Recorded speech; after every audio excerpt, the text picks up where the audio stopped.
नमस्कार साथियों, मैं एक बार फिर से आपके बीच में हूं। जैसा कि हम पहले ही वादा किए थे, यानी कि द एक्सीलेंस क्लासेस ने आपसे प्रॉमिस किया था कि हम आपको फ्री ऑफ कॉस्ट बीपीएससी का सिलेबस कंप्लीट कराने वाले हैं।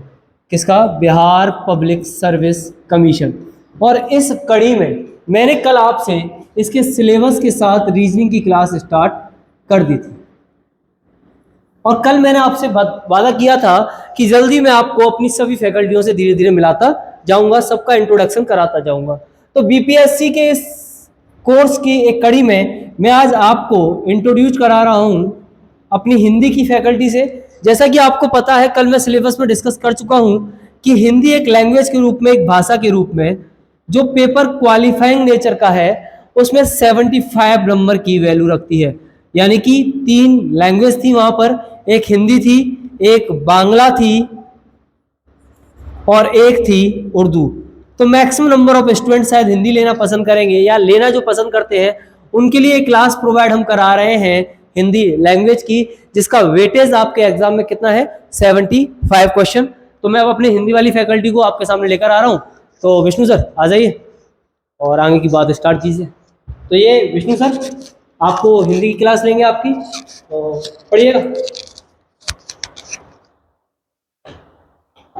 नमस्ते दोस्तों, जैसा कि अंकित सर ने बताया, मैं आपको हिंदी पढ़ाऊंगा और हम ज़रूर बीपीएससी के लिए रहें। और दोस्तों, आपको हिंदी उस लेवल की कराई जाएगी कि कोई भी वनडे एग्ज़ाम मेरे कराई हुए से बाहर नहीं जाएगा। अब बच्चों, दुनिया क्या कहती है उससे हमारा कोई लेना देना नहीं है, क्योंकि हमें कथनी से ज़्यादा करनी पर भरोसा रखना है। हम तुम्हारे लिए क्या क्या करवाएंगे, वो यदि पेपर में नहीं फंसे तो बच्चे आप कहें वो। ज़्यादा बातें न करते हुए मैं मुद्दे की बात पे आता हूँ भाइयों।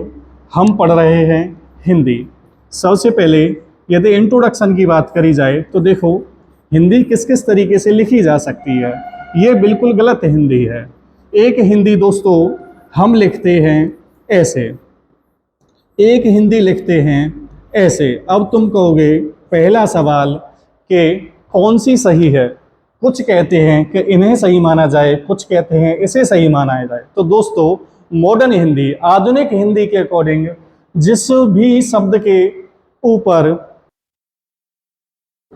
तो जैसा कि हम बात कर रहे थे कि कौन सा शब्द सही है, तो बात करें मेरे भाइयों, आधुनिक हिंदी के मुताबिक अनुस्वार, इसे बोलते हैं बच्चे, आपने बचपन में पढ़ा होगा, अंग। इसमें जो ऊपर लगा हुआ है नुक्ता, उसे कहते हैं अनुस्वार। मतलब जब आपकी हिंदी भाषा को, याद करो वो समय जब अंग्रेजों का शासन था, हिंदी भाषा को राजभाषा के रूप में कोई भी दर्जा प्राप्त नहीं था। सारे काम अंग्रेजी भाषा में चलते थे, जिससे कि लोगों में बहुत ज़्यादा दिक्कतें आती थी। मतलब वो कनेक्टिविटी का बहुत ज़्यादा समस्या थी। नॉर्थ इंडिया से साउथ इंडिया बिल्कुल भी कनेक्ट नहीं थी। तो एक कोई भी जन आंदोलन है, उसे प्रॉपर तरीके से कैसे पूरे देश में फैलाया जाए, तो इसमें भाषा सबसे ज्यादा रोल प्ले करती है। अब किसी भी भाषा को राजभाषा आप तब तक नहीं बना सकते जब तक कि उसकी कोई प्रॉपर शब्दकोश न हो। तो उसी कड़ी में डॉक्टर भोलानाथ तिवारी और आचार्य किशोरी दास वाजपेयी, डॉक्टर भोलानाथ तिवारी, डॉक्टर भोलानाथ तिवारी, आचार्य किशोरीदास वाजपेयी, आचार्य किशोरीदास वाजपेयी,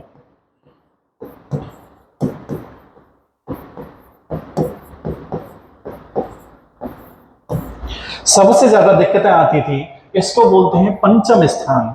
पंचम स्थान मतलब एक आगे जब हम समझेंगे तो व्यंजनों में पंचम स्थान रहता है, जिसमें से कि क का, अंगा, च का, इया, ट का, अणा,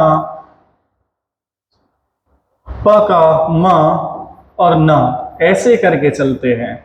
अब इसमें बहुत ज्यादा कंफ्यूजन होने लगा। कंफ्यूजन कैसे होने लगा? सबसे पहले टाइपिंग में आप यहाँ कभी भी नहीं लिख पाओगे बहुत अच्छे से, तो दिक्कतें होने लगी, जिसका के निदान निकाला डॉक्टर भोलानाथ तिवारी और आचार्य किशोरीदास वाजपेयी जी ने। तो ओल्ड हिंदी के अकॉर्डिंग, पुरातन हिंदी के अकॉर्डिंग न बिल्कुल सही है। जैसे हम गिने त, थ, द, ध, न, तो द का पंचम व्यंजन न है, इस वजह से दोस्तों यहाँ न आया। अब लिखने में दिक्कत और बहुत सारी कंफ्यूजन की वजह से अनुस्वार को सार्थक मान लिया गया सभी विषयों में। अब जैसे कि मैं बात करें, सर ने बताया था आपको कि हिंदी क्या है मेरे भाई, आपस में भाषा है। और भाई साहब कनेक्टिविटी का पूरा रोल काय का है, भाषा का है। अब भाषा आने से पहले कुछ ना कुछ आई होगी। हम बहुत सारे जीव जगत में जानवरों को देखते हैं, सबके पास अपनी अपनी भाषाएं हैं।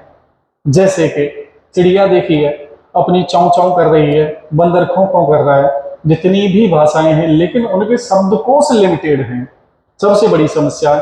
लेकिन मानव के पास शब्दकोश है। एक गजब की कहानी सुनाता हूं आपको। पहले तो जब मानव गुफाओं में रहता था, मानव से बहुत विशालकाय जीव मीनांडरथाल, हिम मानव, जैसे आप पढ़ते हो हनुमान जी, वानर, बंदर, ये सारे जितने भी जीव थे सबके पास अपनी अपनी भाषाएं थी, लेकिन वो लिमिटेड थे और वो सब हमसे लाख गुना बेहतर थे। हमारे अंदर ऐसी क्या विशेष बात हुई? हमारे अंदर विशेष बात हुई कि हम बातें करना सीख गए। बातें करना अच्छी भी बात है और अनर्गल बातें करना बेकार भी बात है। तो हमें बचाया भाषा ने, बातों ने। अब कैसे बचाया समझे। जैसे मान लो एक बंदर आता है, उस पर किसी ने हमला किया, वो बोलेगा अपनी लैंग्वेज में हमला हमला हमला, लेकिन हमारे पास है शब्दकोश, तो हम कहेंगे भाई मेरे दक्षिण दिशा से हमला। कोई पत्थर बरसा रहा है, आग बरसा रहा है, पानी बरसा रहा है, तो हमारे पास शब्दकोश इतना विस्तृत है कि हमला हुआ कैसे, हुआ किधर से, और उससे बचा कैसे जाए। लेकिन इस जीव जगत में ऐसी सुविधा किसी के पास भी मौजूद नहीं है। इसी वजह से भाई मेरे सबसे पहले काय का विकास, भाषा के विकास में सबसे पहले क्या आई? ध्वनि आई। क्या आई मेरे भाई? मेरे साथ साथ बोलेंगे, बिल्कुल भी आलस नहीं करता है, बिल्कुल मेरे भाई बच्चे बन जाओ बच्चे। जैसे बचपन में बोलते थे 2 2 जा 1, 2 2 जा 4, 2 3 जा 6, 2 4 जा 8। बस जितना बोलोगे उतना सीखोगे, शर्म नहीं करनी है। बिल्कुल बच्चे बन गए तो समझ लो आज से ही हमारा सीखना शुरू। मैं बिल्कुल भी दोस्तों आपको पढ़ाने नहीं आया, मेरा उद्देश्य आपको चीजें सिखाना। तो सारी चीजें किताबों में लिखी हुई है, मैं कुछ अलग नहीं पढ़ाऊंगा, लेकिन मैं वो पढ़ाऊंगा जो पेपर में फंसेगा, मैं वो पढ़ाऊंगा जो आप समझ सकें। सबसे पहले जैसे कि मैंने बताया क्या आई बच्चों? ध्वनि आई। ध्वनि क्या है? पहला क्वेश्चन बन गया पेपर का कि भाषा का मौखिक स्वरूप ही क्या है? ध्वनि है। मैं एक बात भी कहूंगा मेरे दोस्तों तो उससे एक नए क्वेश्चन जरूर होगा। भाषा का मौखिक स्वरूप ही क्या है भाई? ध्वनि है। भाषा का, मेरे साथ साथ बोलना है भाई, भाषा का मौखिक स्वरूप ही ध्वनि है। भाषा का मौखिक स्वरूप ही ध्वनि है। अच्छा जी, ध्वनि तो आ गई। अब ये ध्वनि में ट्रांसफर कैसे करूं यार? वेदों को श्रुति कहा जाता है, लगातार सुन सुनकर चीजें लिखी गई। लेकिन मेरे भाई हम सब जानते हैं कि सुनी हुई बात जैसे पीढ़ी दर पीढ़ी जाता है तो मनुष्य अपनी सुविधा के अनुसार उसमें चीजें जोड़ देता है, जो कि अर्थ का आगे चल के अनर्थ कर देती है। तो पहला क्वेश्चन हमारा मेरे भाई तैयार हो गया। भाषा की सबसे छोटी मौखिक इकाई, सबसे भाषा की सबसे छोटी, भाषा का मौखिक स्वरूप ही ध्वनि है, एक क्वेश्चन। और दूसरा क्वेश्चन भाई मेरे सेम इसी से, भाषा की सबसे छोटी, भाषा की, मेरे साथ साथ बोलना है मेरे भाई, भाषा की सबसे छोटी मौखिक इकाई ही ध्वनि है। ये दो क्वेश्चन मेरे भाई ज्यों की त्यों इसी परिभाषा से पूछे गए। अब हमारे पास आ गई ध्वनि। अब ध्वनि को लिपिबद्ध करने की जरूरत पड़ी। क्या पड़ी मेरे भाई? लिपिबद्ध, कि इस ध्वनि को कोई ना कोई पढ़ सके। भाषा को लिपिबद्ध किया मेरे भाई वर्ण में। किसमें? वर्ण में। तुरंत दूसरा क्वेश्चन बन गया मेरे भाई कि भाषा की सबसे छोटी लिखित इकाई, भाषा की सबसे छोटी, भाषा की सबसे छोटी लिखित इकाई। क्या है मेरे भाई, बताओ बताओ। मैं सबकी बातें सुन रहा हूँ, बिल्कुल ये मत समझना कि सर इधर देख रहे हैं तो समझ नहीं पा रहे या सुन नहीं पा रहे। मैं आपके मन की वेदना समझ सकता हूँ। तो दो क्वेश्चन हमारे मेरे भाई सिर्फ दो लाइनों से तैयार हुए हैं। कैसे? भाषा की मौखिक स्वरूप ही क्या है? ध्वनि है। भाषा की सबसे छोटी इकाई ही क्या है? ध्वनि है। लेकिन कैसी? मौखिक। कैसी मेरे भाई? मौखिक। और भाषा की सबसे छोटी इकाई क्या है? नहीं नहीं, भाषा की सबसे छोटी लिखित इकाई ही क्या है? वर्ण है। अब तुम कहोगे मास्टर जी, हमने तो सुना है कि अक्षर भी कोई चीज होती है। और सुंदर लिखने का प्रयास करता हूं।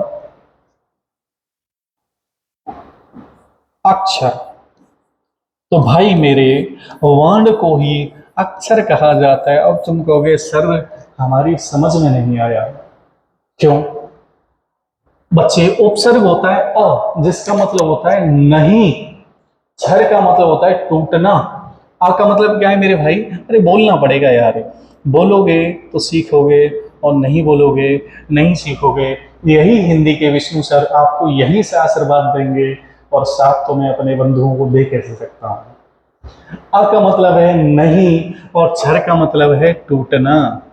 मतलब क्या निकला मेरे भाई कि जो चीज टूटे नहीं, कौन सी चीज नहीं टूटेगी? जो किसी से मिल के ना बनी हो। तो दो क्वेश्चन फिर से बन गए। जो किसी से मिल के ना बना हो अक्षर, जो टूटे नहीं अक्षर। तो अक्षर या वर्ण। क्वेश्चन बना फिर से अगला मेरे भाई, वर्ण कितने प्रकार के होते हैं? तो भाई वर्ण दो प्रकार के होते हैं। कौन कौन से?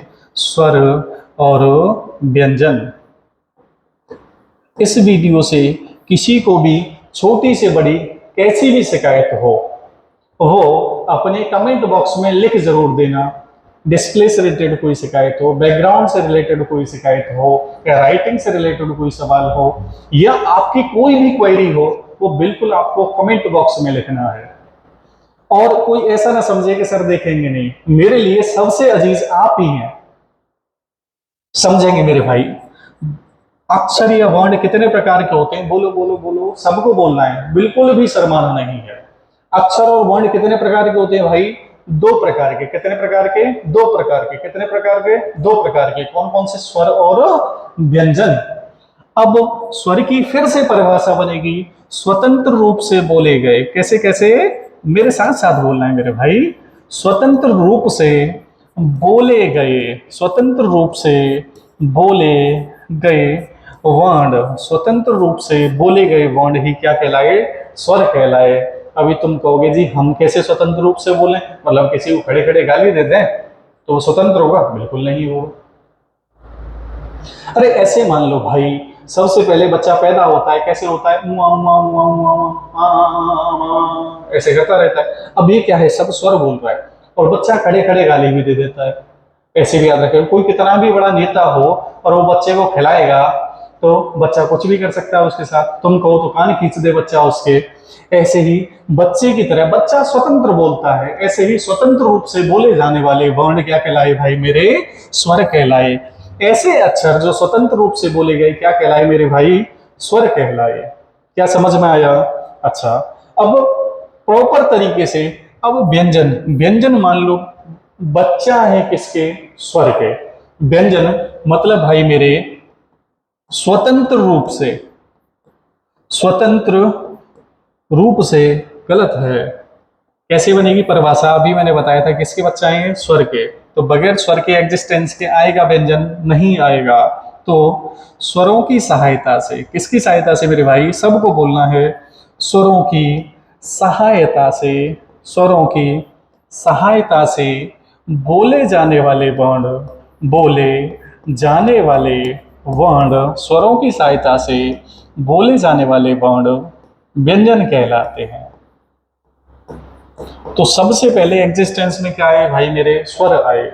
ठीक है, स्वतंत्र रूप से बोले गए वर्ण क्या कहलाए? स्वर कहलाए। स्वरों की सहायता से बोले जाने वाले वर्ण क्या कहलाए भाई मेरे? व्यंजन कहलाए। अब दो तीन क्वेश्चन पर दोबारा जिक्र करते हैं भाई। भाषा की सबसे छोटी मौखिक इकाई क्या है? ध्वनि। भाषा के से भाषा की सबसे छोटी लिखित इकाई क्या है? वर्ण। और वर्ण कितने प्रकार के होते हैं? दो प्रकार के। कितने प्रकार के? दो प्रकार के। कौन कौन से? स्वर और व्यंजन। फिर काय की परिभाषा बनी? स्वर की। स्वतंत्र रूप से बोले गए वर्ण क्या कहलाए? स्वर। और स्वरों की सहायता से बोले गए वर्ण क्या कहलाए? व्यंजन। ठीक है, अब आगे चलते हैं मेरे भाई। जिक्र करते हैं स्वर का। सॉरी, स्वर की संख्या। स्वर की संख्या। अब यहां से बहुत ज्यादा कंफ्यूजन होता है। पूछा जाए वर्णमाला में स्वर, वर्णमाला में स्वर, वर्णमाला में स्वर हुए भाई मेरे 11। हिंदी वर्णमाला में स्वर, हिंदी वर्णमाला में स्वर 11। वर्णमाला में कुल स्वर, वर्णमाला में कुल स्वर, वर्णमाला में कुल स्वर 13। और यही क्वेश्चन फिर ऐसे बने, हिंदी वर्णमाला में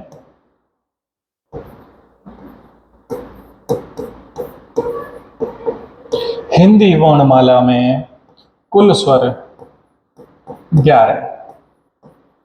एक बार फिर से रिपीट करते हैं भाई मेरे। वर्णमाला में स्वरों की संख्या 11, हिंदी वर्णमाला में स्वरों की संख्या 11, हिंदी वर्णमाला में कुल स्वरों की संख्या 11 और वर्णमाला में कुल स्वरों की संख्या 13। अब तुम कहोगे कि सर ये 11 13 क्या लगा रखा है, हमें समझाएं आखिर कैसे है 11 और कैसे है 13। तो दोस्तों थोड़ा सा इस पर बारीकी से निगाह डालें और देखें, फिर बढ़ता हूं मैं आगे।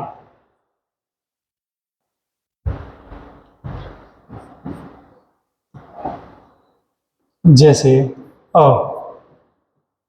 आ, ई,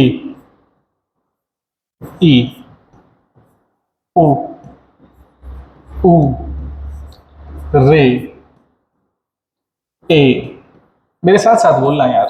आई, ओ, औ। और इधर बच गए जिन्हें हम 13 बना रहे हैं, अंग और अह।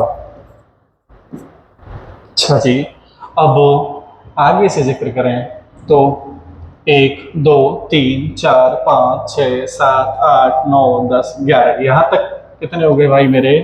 कितने हो गए बताओ? अरे गिन तो लिया होगा, कितने हो गए?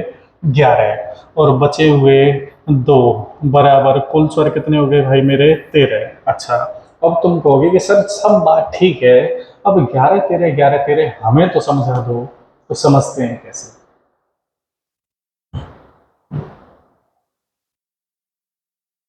देखो, मैं अपने बिल्कुल लोकल लोकल मेथड से समझाऊंगा आपको। ऐसा समझाऊंगा कि आप जीवन में पहली बार तो पता नहीं पर आखिरी बार वर्णमाला पढ़ रहे होंगे, आगे पढ़ने की जरूरत ही खत्म हो जाती है मेरे भाई। देखो, इसके पिताजी जैसा ये लग रहा है कि नहीं लग रहा है? अ से क्या बना है? आ। अरे कैसे बनाए थे? अ प्लस अ बराबर आ। अच्छा, और ए प्लस ई बराबर ई, ओ प्लस ओ बराबर ओ। अब तुम कहोगे कि नहीं सर, हमने तो संधि में पढ़ा है, दीर्घ संधि में पढ़ा है कि अ प्लस अ बराबर आ प्लस अ बराबर आ प्लस आ बराबर अ प्लस आ बराबर आ। तो भैया वो आगे हम संधि में समझेंगे। किस संधि में? दीर्घ संधि में। अब तुम कहोगे सर सारी बातें ठीक हैं, अब ये ऋषि का कहाँ बनाए हम? तो भैया मेरे संस्कृत में ऋषि का होता है बड़ा ऋषि, लेकिन आज वो हिंदी में एग्जिस्टेंस में नहीं है। अब देखो मैं कैसे समझाता हूँ इन्हें। इन्हें हम आगे चल के डिवाइड करेंगे इतने हिस्से को सजातीय में। किसमें मेरे भाई? सजातीय। सजातीय मतलब सेम जात के, सेम जाति के। अब बताओ, इसकी शक्ल इस जैसी लग रही है? हाँ जी लग रही है। इसकी शक्ल इस जैसी लग रही है? बिल्कुल लग रही है। इसकी शक्ल इस जैसी लग रही है? बिल्कुल लग रही है। और ऋषि को मैं मान लेता हूँ बॉर्डर। ऋषि को क्या मान लेता हूँ मेरे भाई? बॉर्डर। और बॉर्डर मानते ही इसका नाम बदल गया और नाम हो गया मिश्रित स्वर। क्या हो गया भाई मेरे? बोलो बोलो, क्या हो गया? मिश्रित स्वर। अच्छा, अब इधर मिश्रित स्वर से इधर बोले जाने वाले सब कहलाएंगे क्या? विजातीय। वे मतलब दूसरी, जातीय मतलब जाति के। मतलब भाई मेरे ये है बॉर्डर, इधर इधर के इंडियन, इधर इधर के आप जानते हो। तो अब अरे यार ये बताओ, दूसरा देश जो आपसे बना है उसके मम्मी पापा कौन है? हम। अरे मम्मी पापा कौन है? हम। तो जैसे अ प्लस ए बराबर बनता है भाई मेरे क्या? ए। और अ प्लस ओ बराबर या उ बराबर बनता है क्या? ओ। अच्छा, तो यानी कि इधर से दो अलग अलग, सेम जाति नहीं, अलग अलग जाति। देखो इसकी शक्ल कैसी लग रही है? मैथ्स के 3 जैसी, 3 जैसी। इसकी शक्ल कैसी लग रही है भाई? 5 जैसी या एस जैसी। दोनों के मिलन से क्या बना? ए बना। तो दो अलग अलग शक्ल के अलग अलग गुणों के स्वरों से क्या बने भाई मेरे? विजातीय व्यंजन। अब सजातीय की संख्या कितनी हो गई भाई मेरे? सजातीय की संख्या मुझे काउंट करके बताएं एक बार। सजातीय सजातीय की संख्या कितनी? 1 2 3 4 5 6। ठीक है, 6। कुछ किताबें इन्हीं को 7 लिखती हैं, ठीक है, लेकिन मॉडर्न हिंदी इन्हें 6 मानती है। यदि 6 हमें विकल्प में नहीं मिलेगी तो विकल्प में हमें मिलेगा कौन सा? 7। अच्छा जी, अब ऋषि का नाम हमने नामकरण कर दिया क्या? मिश्रित स्वर। और बचे हुए 1 2 3 4, 4 क्या कहलाएंगे भाई मेरे? विजातीय स्वर। क्या कहलाएंगे? विजातीय स्वर। तो सजातीय की संख्या 6 और सजातीय की संख्या सॉरी सॉरी सॉरी सॉरी सजातीय की संख्या 6 और विजातीय की संख्या 4 और मिश्रित स्वर की संख्या 1। अच्छा जी, अब फिर से दोबारा से दोहरा रहा हूँ, इनके मम्मी पापा सेम सेम सजातीय है, बीच में खड़ा है बॉर्डर और बॉर्डर के साथ में विजातीय। अच्छा जी, अब 7 वाला तरीका समझते हैं। क्यों? पुराने पेपर 90s के पेपर सीधे सीधे उठा के पूछ लिए जाते हैं एग्जाम्स में, तो उनमें 7 माना जाता है। अब यार 7 4 मुझे कैसे याद कैसे होंगे? तो मेरा उद्देश्य आपको पढ़ाना ही नहीं, मेरा उद्देश्य आपको सिखाना है। अब कैसे सीखेंगे? देखिए, हम साथ साथ हैं, हम साथ साथ हैं, तो यार सेम जाति के तो साथ साथ होंगे हैं। और कुछ भी करते हैं, कुछ भी करते हैं तो क्या कहा जाता है? अरे यार 4 आदमी देख रहे होंगे क्या करेंगे? 4 आदमी देख रहे होंगे तो क्या करेंगे? वो 4 आदमी के आपकी जाति के हैं? नहीं, आपके विरोधी हैं। तो विरोधी 4 आदमी क्या कहेंगे? 4 आदमी क्या कहेंगे? कौन सी? दूसरी जाति के। ठीक है, बिचौलिया कौन हो गया भाई मेरे? मिश्रित स्वर। बिचौलिया कौन हो गया? मिश्रित स्वर। अच्छा, सजातीय साथ साथ, हम साथ साथ हैं, हम साथ साथ हैं, सजातीय। 4 आदमी क्या कहेंगे? विजातीय। मिश्रित स्वर की संख्या 1। क्या भाई मेरे समझ में आया? अरे बताओ, समझ में आया? सब लिखेंगे इतना समझ में आया नहीं आया। मैं पढ़ाता ही बच्चे तब हूँ जब समझ में आना शुरू हो। आपकी समझ में ना आया तो भाई मेरे, मेरा पढ़ाना बेकार, आपका पढ़ना बेकार। आप अपना कीमती समय और कहीं दें। पर मेरी पूरी कोशिश रहती है, आज तक मेरे से पढ़े हुए बच्चे कभी भी निराश नहीं हुए, आगे बढ़ते हैं भाई मेरे। और लास्ट में जब क्लास खत्म होने की ओर होगी तो एक बार हम फास्ट में रिवीजन करेंगे, मेरे साथ साथ आपको बोलना जरूर है। अब हमने जान लिया सजातीय की संख्या कितनी, बताओ मेरे भाई, बताओ सजातीय की संख्या कितनी? हम साथ साथ हैं। अच्छा, इसमें क्या जुड़ा हुआ है? 6 + 1। और ये 1 कौन है? मिश्रित। और मिश्रित ही कौन सा है भाई मेरे? रे। अच्छा, 4 लोग क्या बातें करेंगे? 4 लोग कैसी जाति के हैं? तुम्हारी जाति के हैं? दूसरी जाति के हैं? दूसरी जाति के। कितने लोग हैं? 4। 7 और 4 कितने? 11। बताओ बात बनी कि नहीं बनी? बताओ बात बनी कि नहीं बनी? अच्छा, अब हम बात करते हैं प्राणवायु के आधार पर।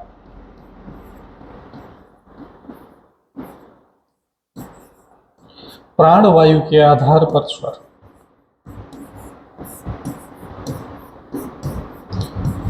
या हम इसी को कह देते हैं श्वास के आधार पर स्वर, प्राणवायु के आधार पर स्वर या श्वास के आधार पर स्वर। अब प्राणवायु कैसे समझेंगे भाई? अरे वायु है तो प्राण है, और वायु नहीं है तो प्राण नहीं। अरे वायु खींच ली जाए तो प्राण एग्जिस्टेंस में रहेंगे? बिल्कुल नहीं रहेंगे। अच्छा, और सांस खींच ली जाए तो अरे प्राण वायु ही तो श्वास है। श्वास के आधार पर स्वर या प्राण वायु के आधार पर स्वर। कितने प्रकार के?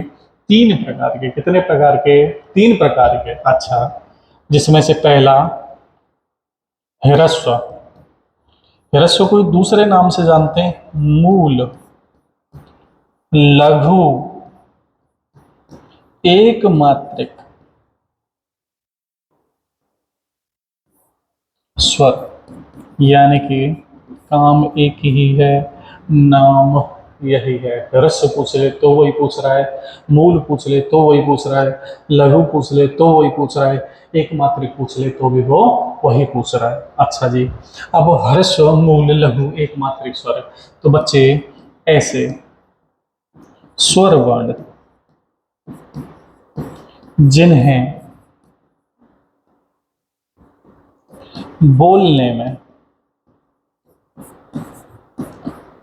कम समय लगता है, कम समय लगता है, क्या कहलाते हैं? ह्रस्व, लघु, मूल, एक मात्रिक कहलाते हैं। अब तुम कहोगे सर मजा नहीं आया, समझाओ तो सही। हम क्यों कहें ह्रस्व, हम क्यों कहें मूल, हम क्यों कहें लघु, हम क्यों कहें एक मात्रिक, क्यों? ह्रस्व मतलब होता है बच्चे जो किसी से न मिलके बने हो। मूल तो खुद जड़ को कहते हैं, लघु छोटे को कहते हैं, एक मात्रिक मतलब खुद की ही मात्रा। अब संख्या कितनी है इनकी? संख्या नहीं, रटना नहीं है, कुछ भी समझना है। कैसे समझो? आ किसी से मिलके बना है? जी बिल्कुल नहीं। ए किसी से मिलके बनी है? जी बिल्कुल नहीं। ऊ किसी से मिलके बना है? जी बिल्कुल नहीं। रे किसी से मिलके बनी है? नहीं जी बिल्कुल नहीं। अरे सर भूल गया पुरानी वाली बात। कौन सी वाली बात भूल गए भाई? क्या आपने अभी मिश्रित कहा था, और मिश्र मतलब 2 से मिलके बना कम से कम, ये तो अभी आप बता रहे थे, और अपनी बात को काट रहे हैं। भाई मेरे मॉडर्न हिंदी ने रे को हटा दिया है, लेकिन हमारे एग्जाम्स में रे को आज तक मानक माना जा रहा है, और जब तक मानक माना जा रहा है तब तक हम मानेंगे। संख्या कितनी मुझे गिन के बताओ? 1 2 3 4। तो ह्रस्व, मूल, लघु, एक मात्रिक की संख्या कितनी है? 4। ऐसे स्वर वर्ण जो किसी से मिलके न बने हो क्या कहलाते हैं? मूल स्वर कहलाते हैं। ऐसे स्वर जो छोटे हों क्या कहलाते हैं? लघु स्वर कहलाते हैं। ऐसे स्वर जिन पे खुद की ही मात्रा हो क्या कहलाते हैं? एक मात्रिक कहलाते हैं। अब इनके भी बड़े भाई हैं जिन्हें कहते हैं आप क्या? दीर्घ, गुरु, दीर्घ, गुरु, द्विमात्रिक, संधि स्वर, यानी कि इतने सारे नाम और काम एक ही है। अब एक छोटा सा कंफ्यूजन आया होगा आपके दिमाग में। यहाँ देखो, एक आप ऐसे गुरु लिखोगे, एक आप गुरु ऐसे लिखोगे। यहाँ बात करते हैं वर्तनी शुद्धि की। ये गुरु बिल्कुल गलत है, क्यों? गुरु कोई शब्द होता ही नहीं है, शब्द होता है गुरु। नहीं जी नहीं, हम नहीं मानेंगे भाई साहब, मानना पड़ेगा, हम बनवा के ही मानेंगे आपसे। कैसे? शब्द लिखा मैंने गुरुपदेश। अच्छा जी, अरे संधि स्वर भी तो समझाना है। इन स्वरों में दीर्घ संधि, गुण संधि, वृद्धि संधि पाई जाती है। अब समझाना भी तो है आपको। उदाहरण से गुरु उपदेश कैसे कैसे बनेगा भाई मेरे? ठीक है, गुरु प्लस उपदेश। तो यहाँ क्या लिया हमने भाई? छोटा ऊ प्लस छोटा ऊ बराबर रिजल्ट में क्या है? यहाँ बड़ा। अब तो हम कहोगे सर हमारी तो फिर भी नहीं समझ में आ रहा, आप क्या बात कर रहे हैं? तो भाई साहब र पे मात्राएं कैसे लगती हैं देखिए। मैंने शब्द लिखा रुपया, इसे ऐसे लिखेंगे। लिखने में बहुत सारे लोग मिस्टेक्स करते हैं, वो नहीं करनी है। इसे बोलते हैं रूप। तो जिसमें ये सर्कल बनाया जाए वो बड़ा ऊ होता है, और जिसमें सर्कल ना बने छोटा ऊ होता है। मुझे लग रहा है कि आपको समझ में आ गया होगा कि मैं छोटा ऊ और बड़ा ऊ की मात्रा पे चर्चा कर रहा हूं। अब पुराने बिंदु पे लौट जाते हैं।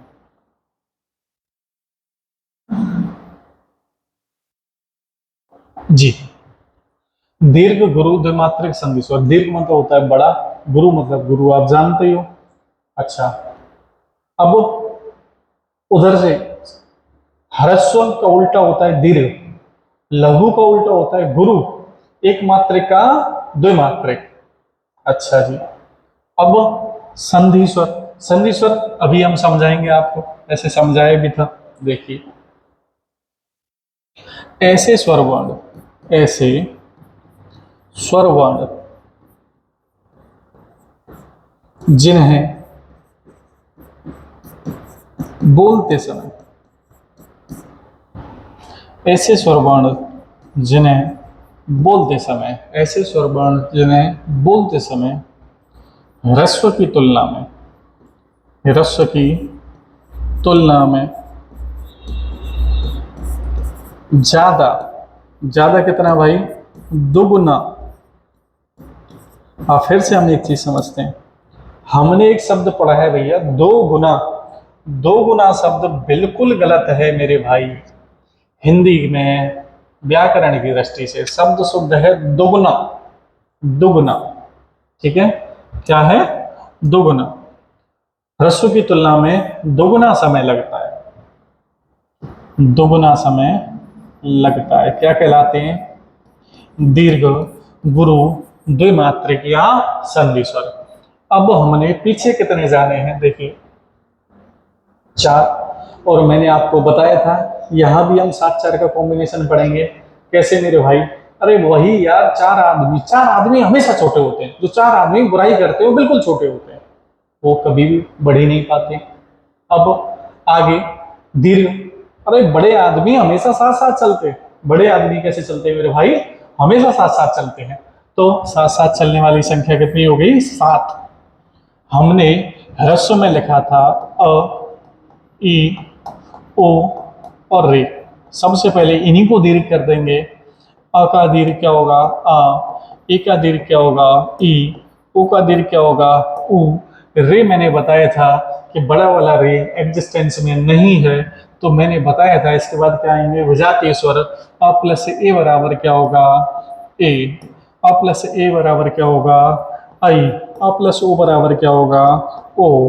अ प्लस ओ बराबर क्या होगा, औ। गिन लें एक बार, 2, 4, 6, 7। तो दीर्घ, गुरु, द्विमात्रिक और संधि स्वर, दीर्घ, गुरु, संधि स्वर और दीर्घ मात्रिक में क्या होंगे भाई मेरे, संख्या कितनी होगी, 7। एक बार फिर से रिपीट करते हैं, लघु की संख्या 4, अ ए ओ रे, दीर्घ की संख्या 7। कैसे कैसे, आ, ई, ओ, ए, ऐ, ओ, औ।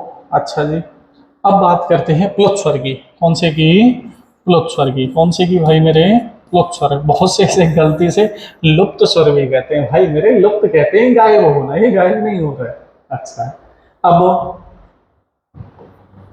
ऐसे स्वर वर्ण, ऐसे स्वर वर्ण जिन्हें, ऐसे स्वर वर्ण जिन्हें बोलते समय, जिन्हें बोलते समय तिगुना समय लगता है, शुद्ध है तिगुना, ना कि 3 गुना। जिन्हें बोलते समय तिगुना समय लगता है, तिगुना समय लगता है।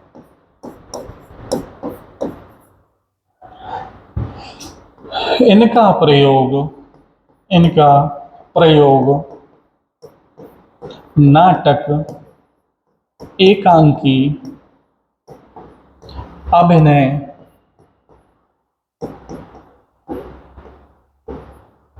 आदि में किया जाता है।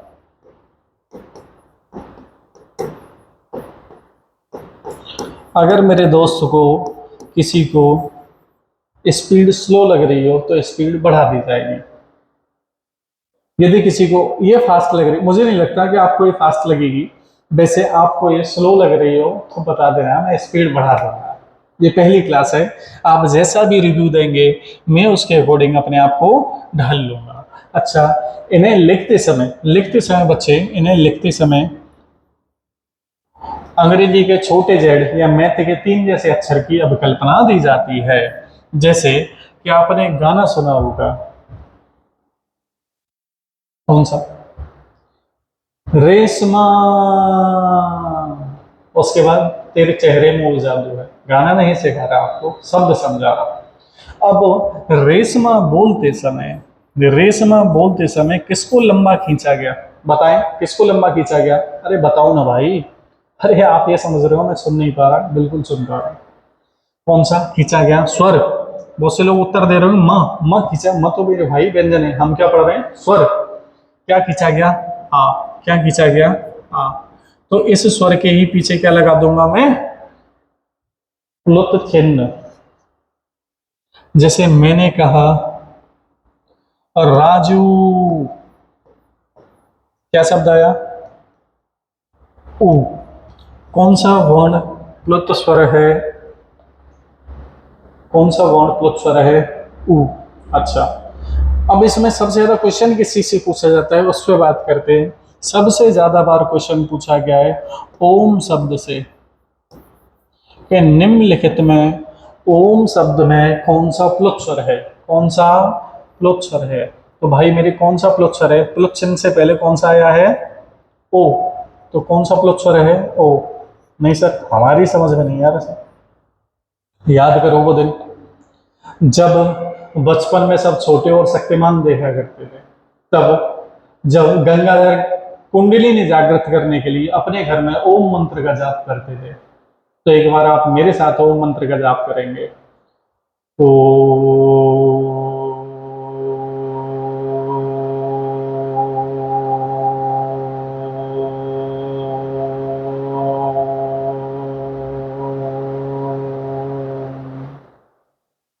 अब आप मुझे बताएं कौन सा स्वर सबसे ज्यादा लंबा खींच के बोला गया? उत्तर आपके सामने होगा। तो उस स्वर का नाम क्या है? ओ।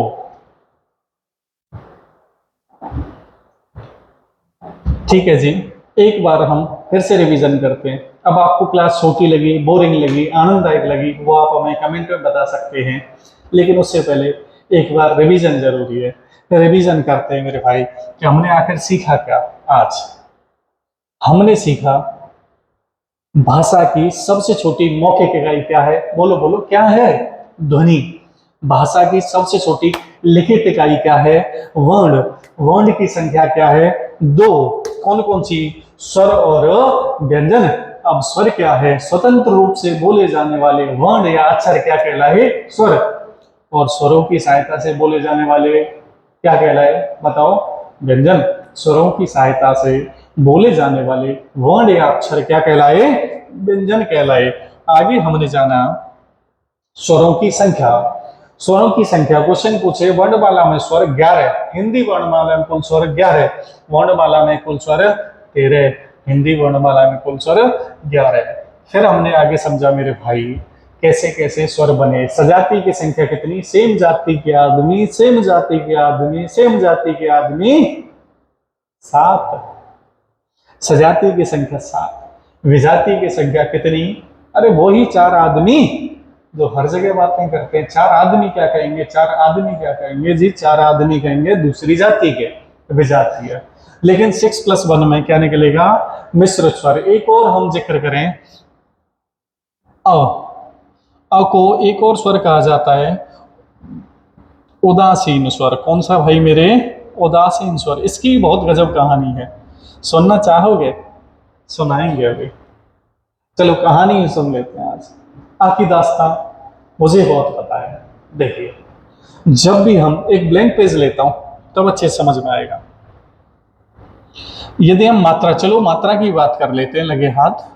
मात्रा, मात्रा की संख्या कितनी होती है भाई मेरे? 10 होती है। कितनी होती है? 10। मात्रा की संख्या कितनी? 10। फिर मैं वो दास्तान सुनाऊंगा कैसे अ रहने लगा उदास। और मुझे लग रहा है कि क्लास का टाइटल भी रखना चाहिए कैसे अ रहने लगा उदास। देखिए, जब हम आ की कोई भी मात्रा नहीं होती, आ की मात्रा ऐसे लिखते हैं, ई की मात्रा बिल्कुल ऐसे लिखते हैं, ई की मात्रा ऐसे लिखते हैं, ऊ की मात्रा ऐसे, ऊ की मात्रा ऐसे, री की मात्रा ऐसे, ए की मात्रा ऐसे, आई की मात्रा ऐसे, ओ की मात्रा ऐसे और औ की मात्रा ऐसे।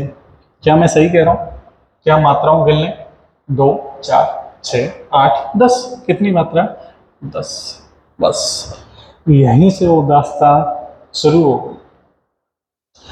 अब बोला, भैया भैया मेरी क्या गलती है, मैं एग्जिस्टेंस में सबसे पहले आया और मेरी मात्रा नहीं गिनी जाती। बेचारा अब डिप्रेशन में आके सुसाइड करने जा रहा था।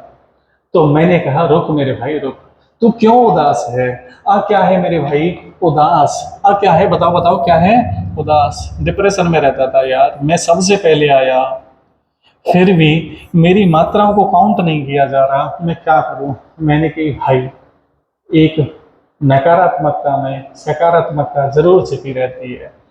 मैंने कहा मेरे बड़े भाई, बगैर आपके एग्जिस्टेंस के क्या व्यंजन बोले जा सकते हैं? बताइए, आप अपनी छिपी हुई शक्तियों को पहचानो। क बोलते ही मुझे का के साथ साथ अ को जरूर जोड़ना पड़ेगा। बगैर आ के जोड़े कोई भी व्यंजन एग्जिस्टेंस में आएगा ही नहीं बोलने की दृष्टि से। इस वजह से अ रहने लगा उदास, और उदासी में मिला उसे मोटिवेशन। क्यों? क्योंकि सारे व्यंजनों के नीचे से अ खींच लिया जाएगा तो कोई भी व्यंजन एग्जिस्टेंस में नहीं आएगा। देखें, सजातीय की संख्या अभी जानी थी, सेम जाति के कितने होते हैं? 7।